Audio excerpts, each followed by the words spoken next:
Knee replacement surgery replaces damaged bones with metal and plastic parts, which are now being improved with a tiny tracking sensor, just approved by the FDA.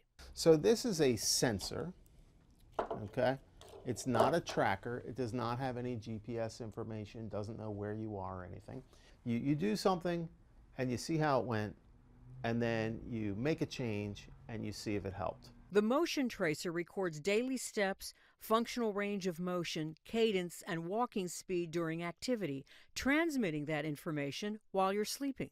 This is next to their bedside, and the sensor will wake up and transmit that motion information, Furnishing real-time cloud data accessible by physician or patient who can then compare their progress to others. They have comparators, right? So they have a, how am I doing compared to people my age? This groundbreaking knee sensor is new.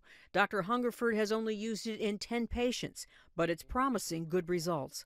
I'm Marty Salt reporting. This is chrome cobalt.